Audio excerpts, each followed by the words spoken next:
نحمده ونصلی علی رسولہ الکریم اما بعد۔ اللہ تعالیٰ نے ہمیں اس دنیا کے اندر جو وقت عطا فرمایا ہے وہ اس لیے دیا ہے کہ ہم اللہ تعالیٰ کو راضی کریں، خوش کریں اور اللہ کی اطاعت کریں۔ اس میں ایک تو اللہ کی بندگی کرنا، جو اللہ تعالیٰ کے احکامات ہیں، نماز ہے، روزہ ہے، حج ہے، زکوٰۃ ہے، جو اللہ تعالیٰ کی عبادتیں ہیں، ان عبادتوں کو اہتمام سے ادا کرنا، خالق کا حق ادا کرنا۔ جیسے اللہ تعالیٰ نے قرآن مجید میں فرمایا وَاعْبُدُوا اللَّهَ وَلَا تُشْرِكُوا بِهِ شَيْئًا، کہ اللہ تعالیٰ کی عبادت کرو اور اللہ تعالیٰ کے ساتھ عبادت میں کسی کو شریک نہیں کرو۔ اللہ تعالیٰ کے سوا کوئی اور عبادت کے لائق نہیں ہے۔ اور آگے فرمایا وَبِالْوَالِدَيْنِ احسانًا، کہ مخلوق میں سب سے زیادہ اور سب سے بڑا حق انسان پر اس کے والدین کا ہے، ماں باپ کا ہے، کہ ماں باپ کے ساتھ اچھا سلوک کرے۔ سب سے اچھا سلوک آدمی کا اپنے ماں باپ کے ساتھ ہونا چاہیے۔ ماں یہ کہے کہ میری بیٹی جیسی فرما بردار اور اچھی بچی کوئی نہیں ہے، میری بچی بہت زیادہ میری خدمت کرتی ہے، مجھے خوش کرتی ہے۔ اور باپ یہ کہے کہ جو بیٹا ہے وہ میرا بیٹا سب سے زیادہ میری خدمت کرتا ہے، میری بات مانتا ہے، مجھ سے خوش ہوتا ہے۔ تو اس کا یہ پہلا حق ہے مخلوق کا۔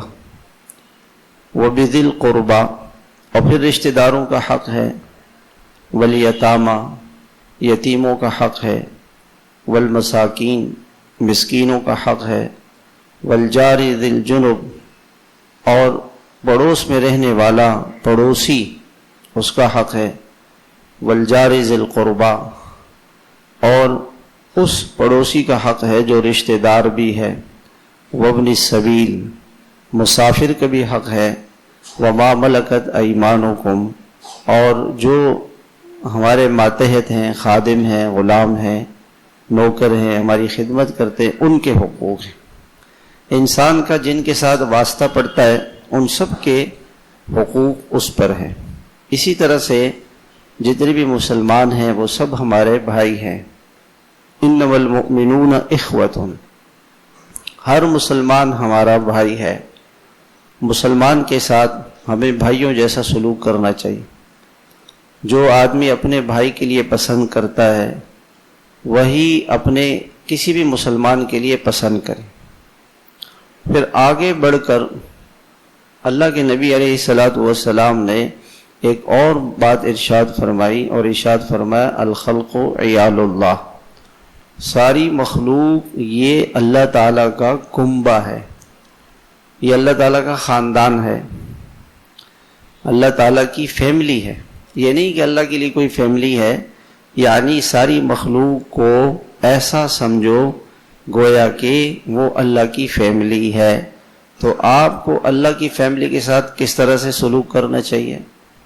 ایک عام آدمی ہے، چاہے کافر ہی کیوں نہ ہو، اس کافر کے ساتھ بھی آدمی کو اللہ کی مخلوق سمجھ کر اس کے ساتھ سلوک کرنا، کہ اللہ کی مخلوق ہے، ساری مخلوق۔ اور اس میں مسلمان بھی آ گئے، کافر بھی آ گئے، اور اس میں دشمن بھی آ گئے، دوست بھی آ گئے، سب آ گئے، بلکہ اس میں جانور بھی آ گئے، جانوروں کے بھی حقوق آ گئے۔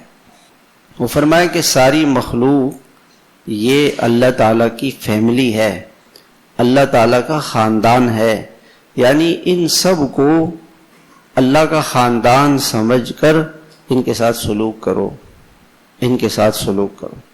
اور آگے فرمایا فَأَحَبُّ الْخَلْقِ إِلَى اللَّهِ مَنْ أَحْسَنَ إِلَىٰ عِيَالِهِ، اللہ تعالیٰ کے نزدیک محبوب ترین، سب سے زیادہ پسندیدہ انسان وہ ہے جو اللہ کی مخلوق کے ساتھ اچھا سلوک کرے۔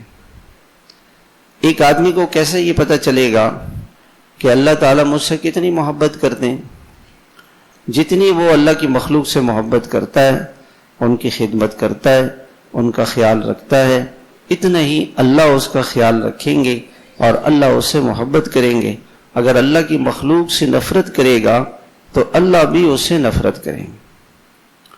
اور حدیث پاک کے اندر بخاری شریف میں ایک واقعہ آتا ہے کہ ایک عورت تھی گناہگار، وہ راستے میں جا رہی تھی، اس نے دیکھا کہ ایک کتا پیاس سے مر رہا ہے، تو اس نے سر سے دوپٹہ اتارا اور پاؤں سے چمڑے کا موزہ نکالا اور اس کو کنویں میں ڈالا، جس سے اس موزے میں پانی آ گیا، اور وہ کنویں کے پاس سے جب گزر رہی تھی تو دیکھا کہ کنواں مٹی کو چاٹ رہا ہے، جیسے کنویں کے پاس کچھ پانی گر جاتا ہے تو کیچڑ سی ہو جاتی ہے، تو وہ کیچڑ کو چاٹ رہا تھا کہ کچھ مجھے اس سے پانی مل جائے، لیکن پانی نہیں تھا وہاں اور وہ کنویں میں جا نہیں سکتا تھا، کنواں گہرا تھا۔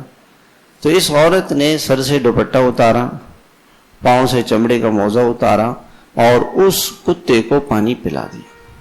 حدیث پاک کے اندر آتا ہے کہ فشکر اللہ لہا وغفر لہا، اللہ نے اس کی اس نیکی کو قبول کیا اور اللہ تعالیٰ نے اس کی مغفرت فرما دی۔ اب یہ عمل اللہ کو پسند آ گیا، کتے کو پانی پلانا۔ کتا تو جانور ہے، انسان نہیں ہے، پھر جانور بھی گندا جانور، ناپاک جانور ہے، حلال بھی نہیں ہے، حرام بھی ہے، اور اگر کتے کا لعاب کسی پانی میں پڑ جائے تو پانی ناپاک ہے، کتے کا منہ کسی برتن میں لگ جائے وہ برتن ناپاک ہے، ایسا گندا جانور ہے۔ اس جانور پر رحم کھا کر اس عورت نے اس کو پانی پلایا، اللہ نے اس کے گناہوں کو معاف کر دیا اور اس کی مغفرت فرما دی۔ اور حدیث کے اندر بخاری شریف میں ایک واقعہ آتا ہے، آپ علیہ الصلوۃ والسلام نے فرمایا کہ میں نے جہنم کو دیکھا، آپ کو دو موقعوں پر جہنم دکھائی گئی، جب آپ معراج میں تشریف لے گئے اس موقع پر، اور دوسرے موقع پر ایک مرتبہ سورج گرہن ہو گیا، تو سورج گرہن میں آپ نماز پڑھائی، آپ نے بڑی لمبی نماز پڑھائی، تھوڑا سا آگے ہو گئے پھر تھوڑا سا پیچھے ہو گئے۔ صحابہ نے آپ سے پوچھا کہ آپ آگے کیوں ہوئے؟ فرمایا کہ اللہ تعالیٰ نے مجھے جنت میرے لیے مباشر کر دی، لائف ہو گئی، جنت لائف ہو گئی۔ اور جیسے کوئی بیت اللہ میں ایک آدمی بیت اللہ میں نماز پڑھ رہا ہے اور آپ کوئی اسکرین کھولیں اور وہ لگائے تو وہ بیت اللہ کی نماز آپ کو نظر آئے گی کہ وہاں نماز ہو رہی ہے، عید کی نماز ہو رہی ہے، تراویح ہو رہی ہے۔ تو حضور پاک علیہ السلام کو اللہ تعالیٰ نے اس قبلے کی دیوار میں جنت دکھا دی، اور آپ نے فرمایا کہ میں نے ارادہ کیا کہ میں آگے بڑھوں اور ایک انگور کا خوشہ لے لوں۔ فرمایا کہ اگر میں اس کو لے آتا تو قیامت تک لوگ اس کو کھاتے، وہ انگور ختم نہیں ہوتا، کیونکہ وہ جنت کا انگور تھا۔ اور فرمایا کہ مجھے جہنم دکھائی گئی، تو میں نے جہنم میں دیکھا کہ ایک بلی ہے، وہ ایک عورت کے چہرے کو نوچ رہی ہے، اس کو اپنے پنجوں سے نوچ رہی ہے اور اس کو تکلیف دے رہی ہے۔ تو میں نے فرشتوں سے پوچھا کہ یہ کیا ہے؟ تو فرشتوں نے کہا کہ اس عورت نے اس بلی کو باندھ کے رکھا تھا اور اس کو چھوڑا بھی نہیں تاکہ خود اپنے لیے کھانے پینے کا انتظام کرے، اور کچھ کھلائے پلائے بھی نہیں، جس پر یہ بھوک سے مر گئی۔ اب اس عورت کو یہ سزا ملے گی کہ یہ بلی جہنم میں اس کو تکلیف پہنچائے گی۔ اس لیے جن لوگوں کے پاس جانور ہیں اور پرندے ہیں، مرغیاں ہیں، اس طرح کی چیزیں، ان کے کھانے پینے کا خیال رکھیں۔ حضرت تھانوی رحمۃ اللہ علیہ فرماتے ہیں کہ میں ایک مرتبہ میرے لکھنے کا وقت تھا، قرآن حدیث کی دین کی باتیں تفسیر لکھتے رہتے تھے، میں بیٹھ گیا اور مجھے کوئی مضمون سمجھ میں نہیں آئے، دل بڑا پریشان، میں حیران ہوں کہ بھی کیا بات ہے۔ تو میں نے سوچنا شروع کیا، اچھا ہوا یہ تھا کہ صبح صبح یا رات کو گھر والے اہلیہ محترمہ کہیں چلی گئیں اور انہوں نے جاتے وقت کہا تھا کہ صبح مرغیوں کا ڈربہ کھول دینا تاکہ مرغیاں جا کے اپنا کھائیں پئیں۔ میں بھول گیا تھا۔ اب وہ مرغی اندر پریشان، اور اس کا اثر میرے اوپر یہ ہوا کہ میں کچھ لکھ نہیں سکا۔ میں جلدی سے جا کے اس کا ڈربہ کھولا تو وہ مرغیاں پنجرے سے باہر چلی گئیں اور وہ وہاں اپنے کھانے پینے میں لگ گئی۔ پھر جب میں بیٹھا تو پھر دماغ کام کرنے لگا۔ دیکھیں، حضرت فرماتے تھے کہ میں راستے میں چلتا ہوں، اگر کہیں کتا آ جائے، بلی آ جائے، گدھا آ جائے، کوئی جانور آ جائے تو میں اس جانور کو راستے سے نہیں ہٹاتا، یا بیٹھا ہوا ہے تو میں اس کے پاس سے نہیں گزرتا کہ اس کو تکلیف ہوگی، اس کو راستہ خالی کرنا ہوگا، میں اس دوسرے راستے سے چلے جاتا ہوں، اور اگر تنگ راستہ ہو تو کتے کو آنے دیتا ہوں، خود نہیں جاتا تاکہ اس کو تکلیف نہ ہو۔ وہ ہم بھی گاڑی چلاتے ہیں، وہ ہم بھی موٹر سائیکل چلاتے ہیں، اکثر جگہوں پہ آپ نے دیکھا ہوگا دونوں آمنے سامنے کھڑے ہیں، تو بھائی اگر کوئی ایک رک جائے اور دوسرے بھائی سے کہ بھائی آپ پہلے آ جاؤ، یہ نیکی ہے، یہ ثواب ہے، یہ اجر ہے، یہ انسانیت ہے، یہ اخلاق ہے، اور آپ بھی چلے گئے، وہ بھی چلا گیا، اب آپ کو بھی غصہ آ گیا، اس کو بھی غصہ آ گیا، آپ کا بھی وقت ضائع ہو گیا، اس کا بھی وقت، دونوں نیکیوں سے محروم ہو گئے، شیطان آ گیا، لڑائی ہو گئی۔ دینے کا مزاج ہونا چاہیے، لوگوں کے ساتھ شفقت کا، نرمی کا مزاج ہونا چاہیے، کوئی بات نہیں، ہم بعد میں چلی جائیں، ہمارا بھائی پہلے چلے جائے، ہمارے بھائی کو فائدہ پہنچے، یہ مسلمان کے اخلاق۔ تو اللہ کے جو نیک بندے ہوتے ہیں وہ اللہ کی مخلوق یعنی جانوروں پر بھی رحم کرتے ہیں، ان کے ساتھ بھی اچھا سلوک کرتے ہیں۔ حضرت مولانا احمد علی لاہوری رحمۃ اللہ علیہ کا کہیں سفر تھا، اور شیرا والا گیٹ سے اسٹیشن کافی دور ہے، تانگے میں آدھا گھنٹہ لگتا ہے تقریباً، تو تانگے میں آدھا گھنٹہ سفر کیا، تشریف لے آئے، ریل گاڑی کا وقت ہو گیا۔ اب ریل گاڑی آنے والی تھی تو یاد آیا کہ جس کمرے میں میں ہوں اس کمرے میں کبوتر ہے اور اس کبوتر کے بچے ہیں۔ اب وہ کھڑکی میں نے بند کی ہوئی تھی اور بھول گیا ہوں، اب کبوتر کیسے جائے گا، کیسے آئے گا، اور اپنے بچوں کو دانا کیسے دے گا۔ اس گاڑی سے اپنے ٹکٹ کو منسوخ کیا اور جہاں جانا تھا ان کو تار اور پیغام دے دیا۔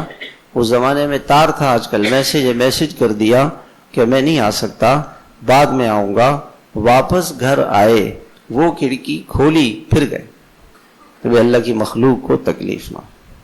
ایسے لوگ، ایک اللہ والے کا قصہ لکھا ہے کہ وہ ان کی اللہ تعالیٰ نے مغفرت فرمائی، بڑے اللہ والے تھے، بڑے علماء میں سے تھے، اور قرآن حدیث اور دین کی خدمت میں لگے رہتے تھے۔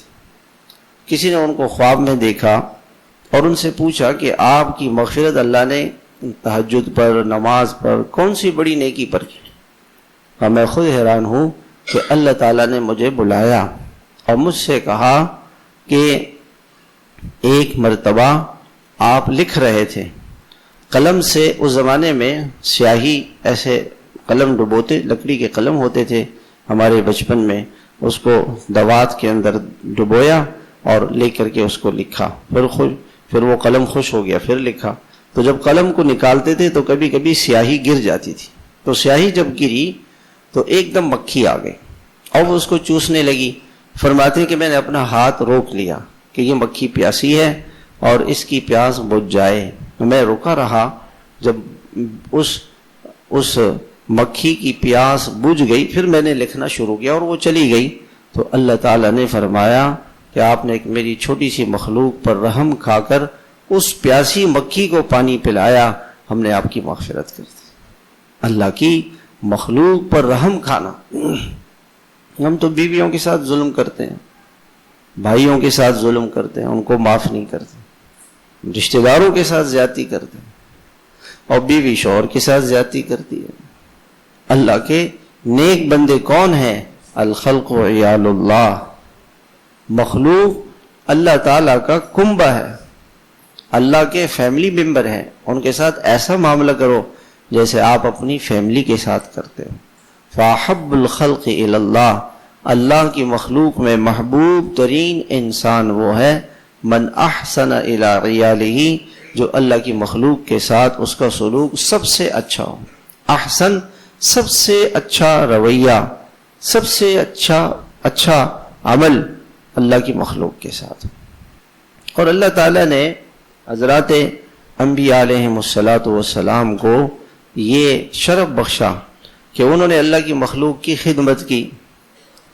حضرت موسیٰ علیہ السلام سے ایک خطا ہو گئی۔ خطا یہ ہوئی کہ ایک فرعونی ایک مسلمان بنی اسرائیلی کو مار رہا تھا، تو موسیٰ علیہ السلام نے اس کو ایسے چھڑانے کے لیے دھکا دیا، وہ دھکا اس کو بس کیسے لگا وہ مر گیا. ارادہ نہیں تھا مارنے کا، اس کو ہٹانے کا ارادہ تھا، ایسے ہاتھ سے ہٹایا وہ مر گیا.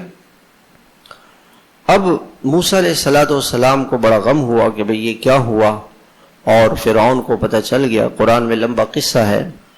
تو فرعون نے حکم دیا کہ موسیٰ علیہ السلام کو قتل کیا جائے.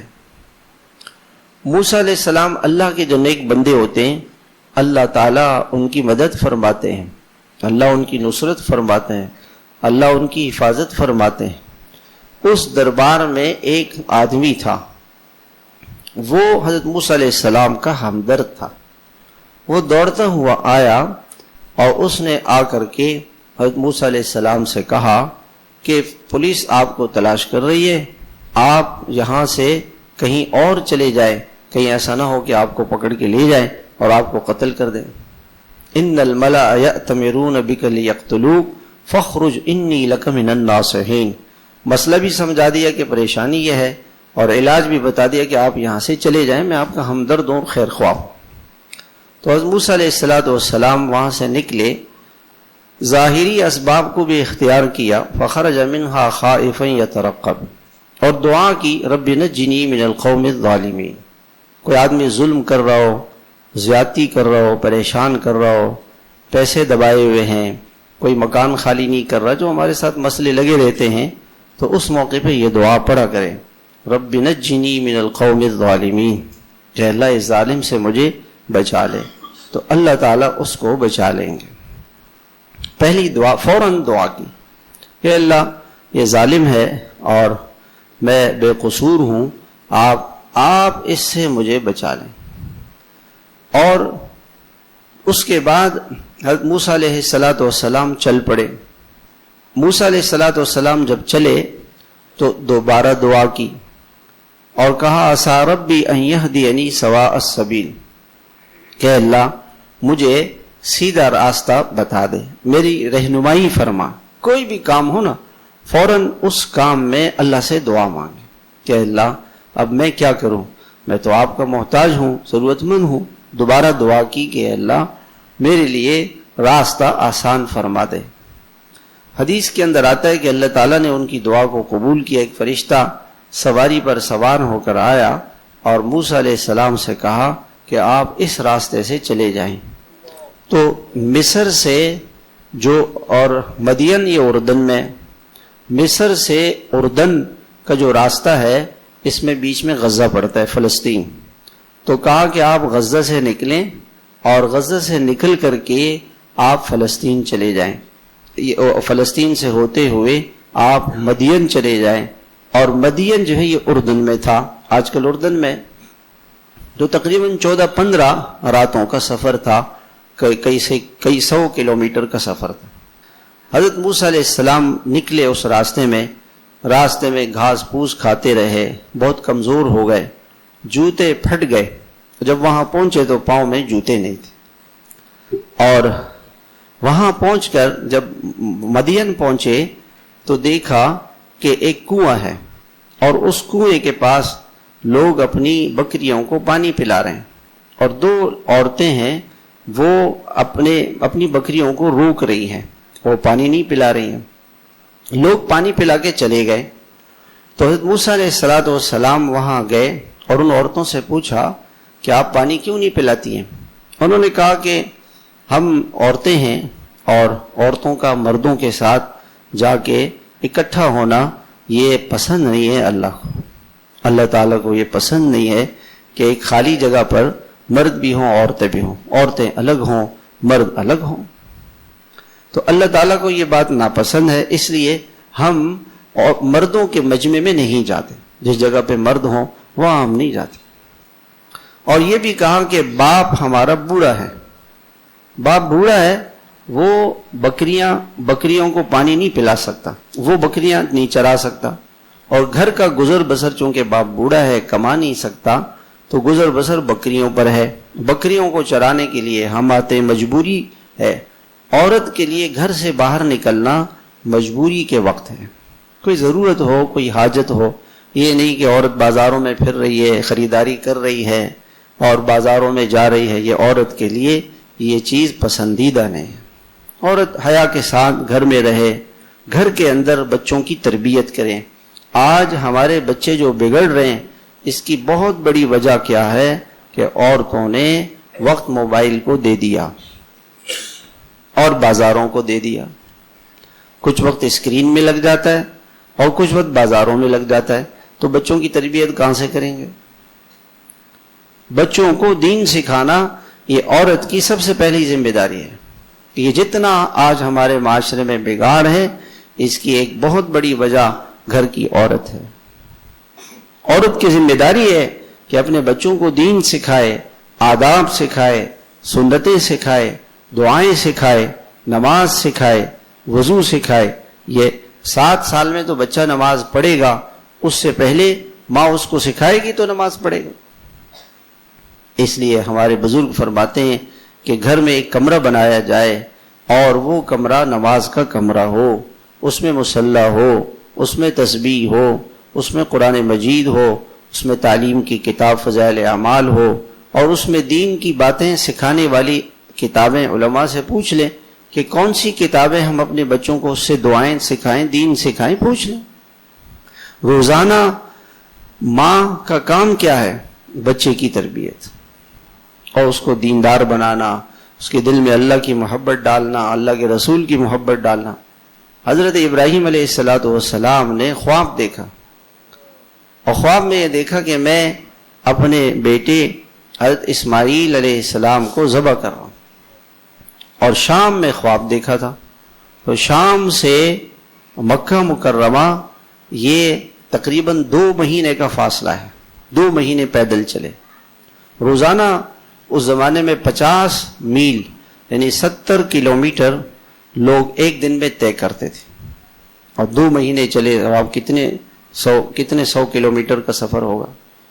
آئے اور بچے سے کہا کہ میں نے خواب دیکھا ہے کہ میں آپ کو ذبح کر رہا ہوں. وہ بچے نے یہ نہیں کہا کہ ابا جان میں نے کیا گناہ کیا ہے، میں تو بے گناہ ہوں، بے قصور ہوں، معصوم ہوں، میں نے گناہ کیا کیا ہے؟ آپ ہمیں چھوڑ چھاڑ کے چلے گئے، اور جب چھوڑ چھاڑ کے چلے گئے تو میں بچہ ہوں، میں تو معصوم ہوں، مجھے آپ کیوں قتل کر رہے ہیں؟ میں نے کیا گناہ کیا ہے؟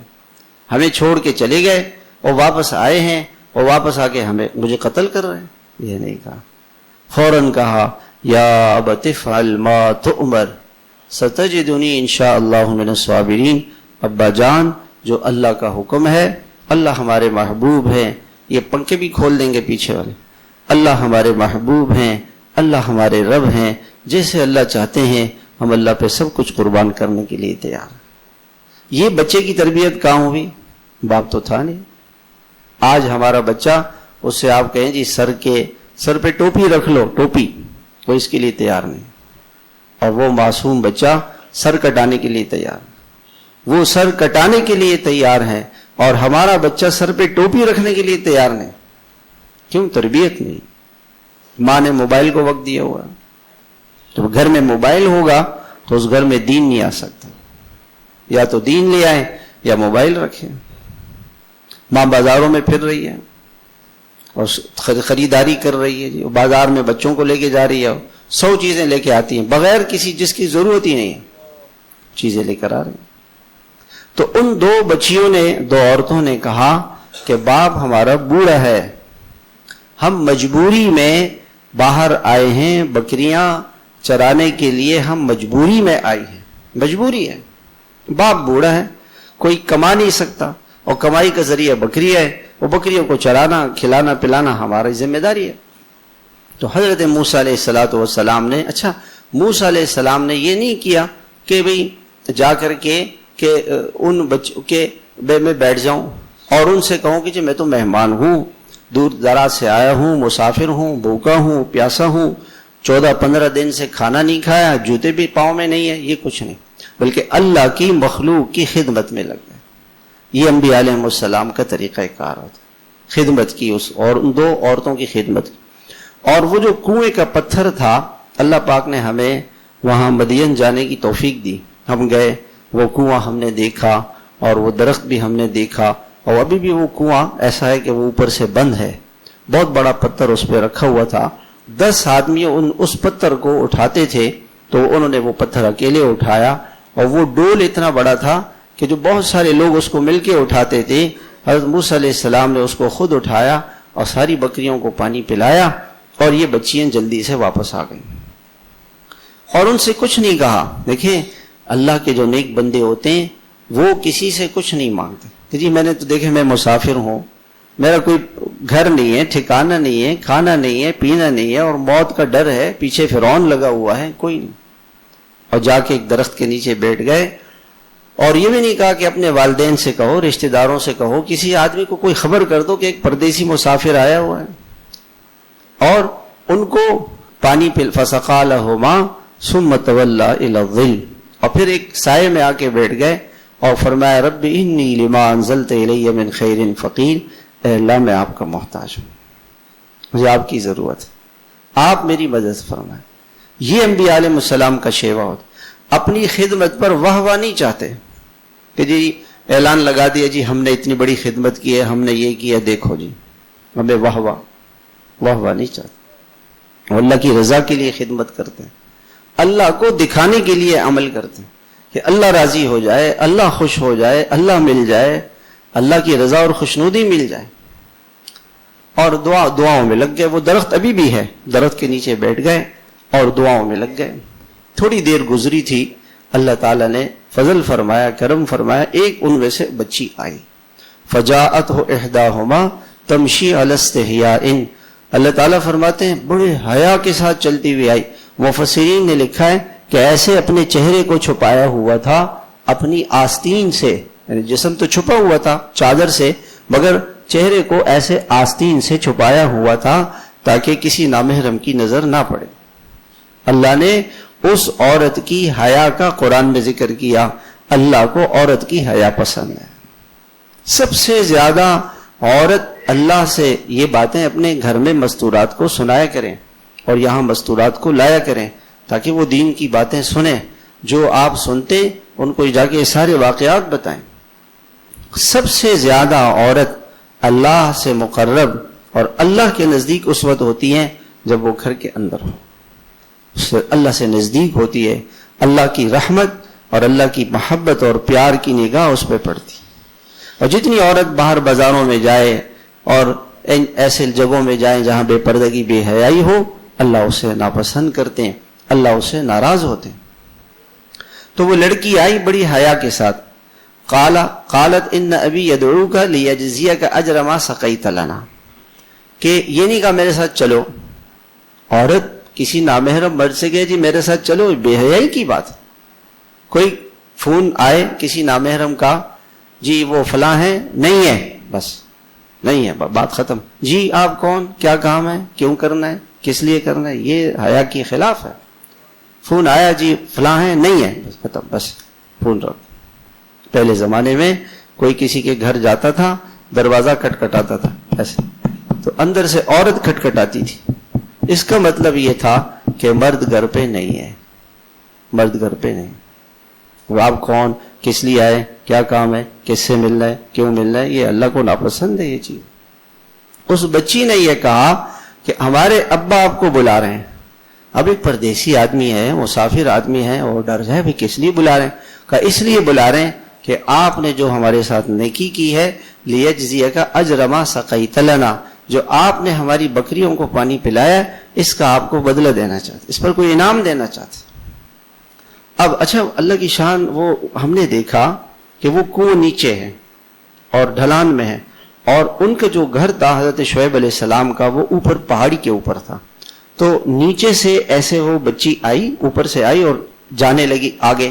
اچھا جب کوئی آدمی آگے چلتا ہے، پہاڑی پہ چلتا ہے، تو وہاں ہوا چلتی ہے تو کپڑے ادھر ادھر ہونے کا خطرہ ہے، تو حضرت موسیٰ علیہ السلام نے کہا کہ بیٹی تم پیچھے چلو، تم آگے نہیں چلو، کہ میری نظر کبھی کپڑا اڑ جائے ہوا میں اور آپ کا کہ جسم کے کسی پاؤں پر کسی حصے پر میری نگاہ پڑ جائے۔ وہ تو اس کا جسم چھپا ہوا تھا، مگر پھر بھی کہا کہ پیچھے چلو میرے، اور راستے میں میرے سے بات نہیں کرنا۔ تجھے آپ کون ہیں، کہاں سے آئے ہیں، کس لیے آئے ہیں، کیا کام ہے، آپ کیا کرتے ہیں، کچھ نہیں۔ اور کہا کہ راستے میں کہیں پر جب مڑنا ہو تو وہاں پتھر مار دیں. مفسرین نے واقعہ لکھا، میں ابھی ابن کثیر میں پڑھ رہا تھا، وہاں پتھر مار دینا تاکہ مجھے راستہ معلوم ہو جائے کہ یہاں جانا ہے، یہاں جانا ہے، زبان سے نہیں بتانا. وہ گھر چلے گئے کہ انبیاء علیہ السلام حیا کے پیکر ہوتے ہیں، وہ حیا والے ہوتے ہیں. سارے نبیوں کی سنت ہے مسواک کرنا، شادی کرنا، ختنہ کرنا اور حیا. سارے نبیوں کی سنت ہے مسواک، خوشبو، شادی اور حیا. یہ 4 چیزیں ہر نبی کی سنت. انبیاء علیہ السلام بڑے حیا والے ہوتے. اللہ کو حیا پسند ہے، بے حیائی اللہ تعالیٰ کو بہت ناپسند. اسلام کیوں کہتا ہے کہ آپ کسی عورت کو نہ دیکھیں؟ اسلام یہ کہتا ہے کہ دنیا کی ہر عورت آپ کی ماں کی طرح سے محترم ہے. جیسے آپ کی ماں آپ کے لیے محترم ہے، دنیا کی ہر بڑی عورت آپ کی ماں کی طرح سے ہے. دنیا کی ہر چھوٹی عورت آپ کی بہن بیٹی کی جیسے ہے. جیسے آپ کی نگاہ ماں بہن بیٹی پہ نہیں پڑتی، ایسے ہی کسی نامحرم پہ آپ کی نگاہ نہ پڑے. اسلام میں تقدس ہے رشتوں کا. ہر عورت ماں کی طرح سے پاک ہے، صاف ہے. ہر عورت کو اپنی ماں جیسا تقدس اور احترام دو. یہ کافر آج کیا نعرے لگا رہے ہیں کہ جب ہم عورتوں کو حقوق دیتے ہیں، عورتوں کو یہ حقوق دے رہے ہیں، عورتوں کے ساتھ تو ظلم کر رہے ہیں. گھر میں عورت تھی، شوہر کی خدمت کرتی اور اس سے نکال کے اس کو فلائٹ اسٹیورڈ بنا دیے، ایئر ہوسٹس بنا دیے، اور 500 آدمیوں کی خدمت کر رہی ہے. 500 آدمیوں کی خدمت کر رہی ہے. یس سر یس سر یس سر. اور ایک مرتبہ میں بیٹھا ہوا جہاز میں، اس آدمی کی کرسی خراب تھی. اب وہ لتاڑے جائے اور وہ کہ سر معاف کر دیں، سر ہمارا کیا قصور ہے، تم ایسے ہو تم ایسے ہو. میں نے کہا گھر میں ہوتی تو کیسے عزت کے ساتھ ہوتی، شوہر کو کھانا کھلاتی، چائے پلاتی. اس کو چھوڑ کر اپنی غیرت اور حیا اور عزت اور پردے کو بیچ کر پیسے کما رہے. پیسے کیا، جہنم کما رہے. اپنے پردے کو بیچا، اپنی حیا کو بیچا، اپنا چہرہ سب کو دکھا رہی ہے. سارے مرد اس سے لطف اندوز ہو رہے ہیں اور سب گناہوں میں لگے ہوئے ہیں، اور یہ جہنم میں جا رہی ہے اور خوش ہے جی کہ میری بیٹی فلائٹ اسٹیورڈ. حیا ختم ہو گئی. اضافات اکل حیا فسنا معاشیتا. فرمایا حیا چلی جائے پھر ہر گناہ ہوگا، پھر سارے گناہ ہوں گے جب حیا زندگی سے نکل جائے. آنکھوں کی بے حیائی ہو تو پھر آدمی، پھر اس کو اللہ تعالیٰ پہلی محرومی عبادت کی لذت چھین لیتے ہیں، دعاؤں کی لذت چھین لیتے ہیں، نمازوں کی لذت چھین لیتے ہیں، نیکیوں کی لذت چھین لیتے ہیں. سے روزہ لگانے کو دل نہیں چاہتا، گشت کرنے کو دل نہیں چاہتا، شب جمعہ جانے کو دل نہیں چاہتا. نیکیوں کی لذت سے محروم ہو جاتا ہے انسان. یہ بدنگاہی کا گناہ ایسا ہے، بے حیائی کا گناہ ایسا. نامحرموں سے بات کرنا. حضرت عائشہ رضی اللہ تعالی عنہ فرماتی ہیں کہ میں حضور صلی اللہ علیہ وسلم کے ساتھ سفر میں تھی.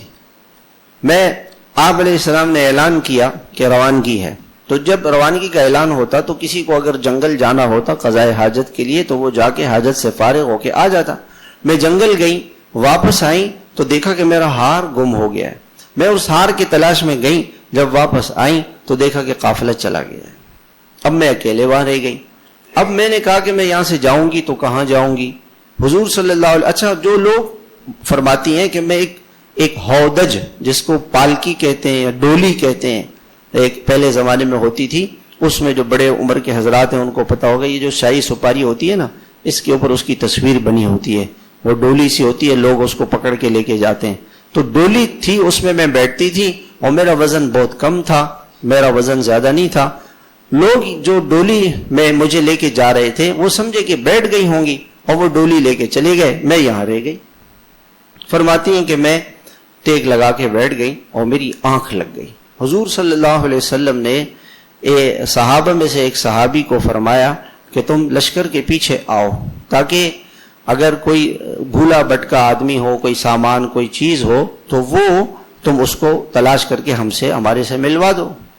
وہ آئے تو انہوں نے دیکھا. حضرت عائشہ فرماتی ہیں کہ میرے چہرے سے ذرا کپڑا ہٹ گیا تھا. انسان نیند آ گئی تھی مجھے، ساری رات جو ہے وہ سفر کیا تھا، نیند آ گئی تھی مجھے، تو میرے چہرے سے کپڑا ہٹا. انہوں نے پردے کے حکم کے نازل ہونے سے پہلے مجھے دیکھا ہوا تھا تو پہچان لیا. تو جیسے ہی میرے پاس پہنچے انا للہ و انا الیہ راجعون کہا. کہتی ہیں اللہ کی قسم انہوں نے انا للہ کے سوا کوئی بات نہیں کی. امی جان اوہو یہ کیا ہوا, کیسے ہوا, اور کیا ہوا آپ کے ساتھ؟ کچھ. اور فرمایا کہ اونٹ کو بٹھایا, خود دور چلے گئے. میں سمجھ گئی, میں اٹھ کے اونٹ پر بیٹھ گئی اور میں کہ اللہ کی قسم انہوں نے انا للہ کے سوا کوئی جملہ نہیں کہا, پورے راستے میں کوئی بات نہیں کی. اور یہاں تک کہ اور حضرت عائشہ عجیب بات فرماتی, بخاری کی حدیث ہے کہ فوراً میں نے اپنے چہرے کو ڈھک لیا. جیسی میں نے ان کی آواز سنی تو میں جاگی, پہلا کام میں نے یہ کیا کہ میں نے اپنے چہرے کو ڈھک لیا. حضرت عائشہ تو امت کی ماں تھی. حضور صلی اللہ علیہ وسلم, قرآن میں اللہ نے فرمایا وَأَزْوَاجُهُ أُمَّهَاتُهُمْ کہ حضور صلی اللہ علیہ وسلم کی ازواج مطہرات وہ امت کی مائیں ہیں. وہ تو ماں ہے, وہ ماں فوراً اپنے چہرے کو چھپا رہی ہے اور وہ کہہ رہی ہے یہ حضور کی تربیت تھی اس زمانے کی کہ عورت کسی نامحرم سے بات نہ کرے اور کوئی نامحرم کسی عورت سے بات نہ کرے. حیا اور پاک دامنی کی زندگی تھی. لیکن آج تو لڑکیاں خود پسند کرتی ہیں اور پھر روتی ہیں. لڑکے اپنے پسند سے شادی کر رہے ہیں, ماں باپ کہتے ہیں ماں باپ کا کیا اس میں دخل ہے, ہماری پرائیویسی ہے, ہم جو چاہیں کریں. آپ دنیا میں خود سے نہیں آئے, آپ کی ماں نے کتنی مشقت اٹھائی, آپ کے باپ نے 25 سال تک آپ کو پالا پوسا, اور 25 برس کے بعد آپ باپ سے کہتے ہیں آپ ہماری زندگی میں انٹرفیئر کیوں کرتے ہیں. کتنا بڑا ظلم ہے. لڑکے تو چھوڑو, لڑکیاں بھی اپنی مرضیاں کر رہی ہیں. تو اس کا انجام یہ ہوگا جو ہم آج ہمارے معاشرے میں ہو رہا ہے. خیر, تو وہ بچی آئی اور وہ بچی نے ایسے حیا کی وجہ سے چہرے کو چھپایا. حضرت موسیٰ علیہ السلام نے جب چلنے لگے تو چلتے وقت کہا کہ تم آگے چلو, تم پیچھے چلو, آگے مت چلنا, اور مجھے راستے میں میرے سے بات نہ کرنا, کہیں مڑنا ہو تو اس طرف پتھر پھینک دینا تاکہ مجھے پتہ چلے تو میں اس راستے پہ چلوں. اور وہاں گھر پہنچ گئے. جب گھر پہنچے تو سارا قصہ سنایا. خوف تھا اور یہ تاکہ بھی فرعون قتل نہ کر دے, تو وہ دعا جو موسیٰ علیہ السلام نے مانگی تھی رب فلا تجعلنی رب نجنی من القوم الظالمین, میں نے کہا کہ کوئی بھی پریشانی ہو, کوئی تنگ کر رہا ہو, پریشان کر رہا ہو, تو یہ دعا پڑھے رب نجنی من القوم الظالمین, اور اس آدمی کی نیت کرے. تو وہ اللہ تعالیٰ نے اس دعا کی برکت سے حضرت شعیب علیہ السلام سے ملاقات کرا دی, نبی کی صحبت مل گئی. نبی نے فوراً تسلی دی, قال لا تخف, دیکھو خوف ختم کر دو, نجوت من القوم الظالمین, اللہ نے آپ کا خوف ختم کر دیا, اب ڈرنا نہیں, اور اب ظالم قوم یہاں نہیں آ سکتی. فرعون کو کوئی پتہ نہیں کہ یہاں کون ہے, یہ دوسری حکومت ہے. آپ فرعون کے عملداری سے نکل گئے, وہ دعا قبول ہو گئی, اور وہ راستہ بھی اللہ نے بتا دیا. اور تیسری دعا کی تھی رب انی لما انزلت الی من خیر فقیر. تو اس کے بعد بیٹیوں نے کہا کہ ابا جان بات یہ کہ آپ بوڑھے ہیں اور آپ گھر کا گزر بسر بکریوں پر ہے, آپ جا نہیں سکتے, ہم عورتیں ہیں, ہمیں باہر نہیں جانا چاہیے, آپ اسی شخص کو اجرت پر رکھ لیں, مزدوری پہ رکھ لیں, یہ امانت دار بھی ہے اور طاقتور بھی ہے. باپ کو غصہ آیا, یا میں اپنے الفاظ میں کہہ رہا ہوں, تمہیں کیسے پتہ ہے کہ یہ امانت دار ہے؟ اور یہ کہا جی جب میں ان کے پاس گئی تو انہوں نے کہا کہ بیٹی پیچھے چلو, آگے نہیں چلنا, میری نظر آپ پہ نہ پڑے. یہ حیا والے ہیں, یہ امانت دار ہیں, انہوں نے مجھے ماں بہن بیٹی کی طرح سمجھا. باپ نے کہا اچھا, اور کہا کہ طاقتور ہیں, کیسے پتہ چلا؟ پہلے کہ وہ جو 10 آدمی جس ڈول کو اٹھاتے تھے اور وہ ڈکن اٹھاتے تھے, اکیلے انہوں نے اٹھایا. نبیوں کو تو اللہ تعالیٰ جنتی مردوں کی طاقت دیتے ہیں, 30 مردوں کی طاقت, بعض روایت میں 40 اور بعض میں 100 آتا ہے کہ نبیوں میں 100 آدمیوں جتنی پاور ہوتی ہے.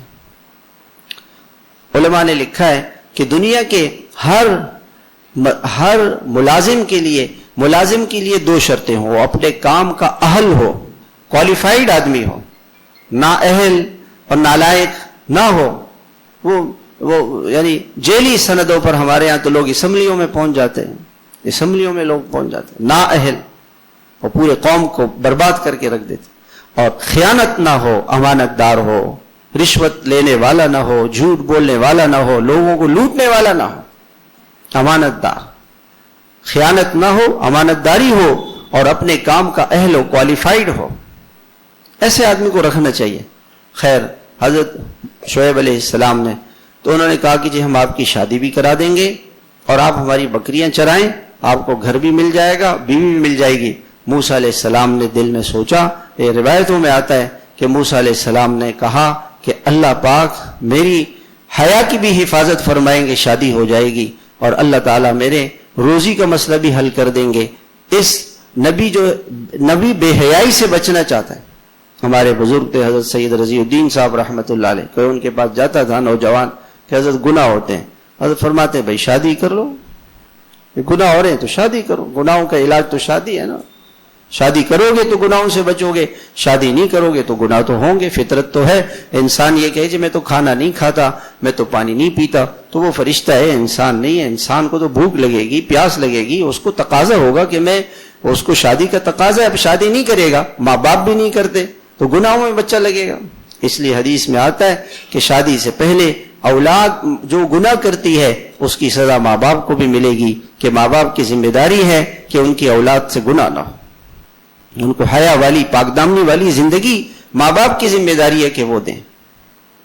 تو ہمارے زبان میں روٹی کپڑا مکان، روٹی بھی مل گئی، کپڑا بھی مل گیا، مکان بھی مل گیا، شادی بھی ہو گئی، جاب بھی مل گئی، یہ اس دعا کی برکت سے۔ اس لیے اگر کسی آدمی کی جاب نہ ہو، یہ دعا کثرت سے پڑھے، ربی انی لما انزلت الی من خیر فقیر۔ گھر میں محتاجگی ہو، ضرورت نہ ہو، شادی نہیں ہو رہی ہو لڑکی کی یا لڑکے کی، اس دعا کو کثرت سے پڑھے۔ تو میں یہ قصہ اس پر میں نے سنایا کہ انبیاء علیہم السلام لوگوں کی بے لوث خدمت کرتے ہیں، وہ حیا والے ہوتے ہیں، لوگوں کی کام آتے ہیں۔ اب اس وقت ہمارے پورے ملک میں تقریباً سیلاب آیا ہوا ہے، یہ سب ہمارے گناہوں کی نحوست ہے، ہمیں توبہ کرنی چاہیے، اللہ تعالیٰ کی طرف رجوع کرنا چاہیے۔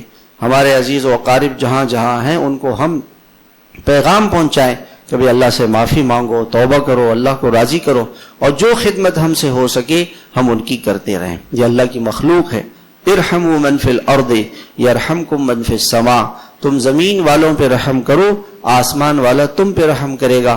آپ صلی اللہ علیہ وسلم نے فرمایا کہ میں تمہیں نہ بتاؤں کہ تم میں سب سے اچھا کون ہے؟ فرمایا سب سے اچھا وہ ہے جو لوگوں کے لیے اچھا ہے، جو لوگوں کے لیے اچھا ہے اور لوگوں کو اس سے کوئی تکلیف نہیں پہنچتی۔ اور برا انسان وہ ہے جو لوگوں کو تکلیفیں پہنچاتا ہے اور لوگوں کے ساتھ برائی کرتا ہے۔ خیر الناس من ينفع الناس، سب سے اچھا انسان وہ ہے جو لوگوں کو نفع پہنچائے۔ گھر میں ہو ماں باپ کی خدمت کریں۔ ماں جنت ماں کے قدموں تلے ہے۔ جنت کا بہترین دروازہ باپ ہے۔ جن کے ماں باپ ہیں وہ دنیا کے خوش قسمت ترین انسان ہیں۔ ماں کے قدموں کو چومے اور کہ امی جی اپنے ماں باپ سے ویسے بھی معافی مانگا کرے کہ ابا جی مجھے معاف کر دیا کریں۔ یقیناً آپ کے مزاج کے خلاف میں نے کوئی کام کیا ہو، ان سے معافی مانگیں، ماں سے معافی مانگیں، باپ سے معافی مانگیں۔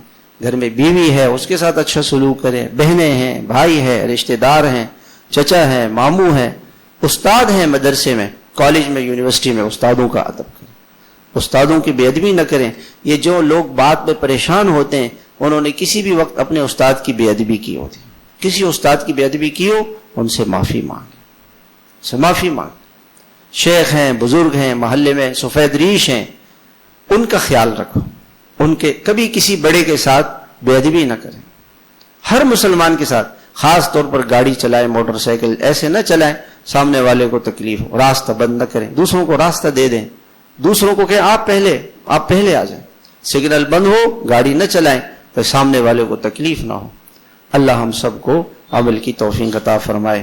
اور جیسے ہم درخواست کرتے ہیں کہ بھئی اتوار کے دن بھی ہم الحمدللہ بیٹھتے ہیں تو ساتھی آیا کریں، صبح کو الحمدللہ فائدہ ہوتا ہے، 6 بجے سے لے کے 7 بجے تک ہم بیٹھے رہتے ہیں تو فائدہ ہوتا ہے۔ اپنے کارگزاری سنائیں، اپنے معمولات کی پابندی کریں، اپنے ذکر کی پابندی کریں، مراقبے کی پابندی کریں۔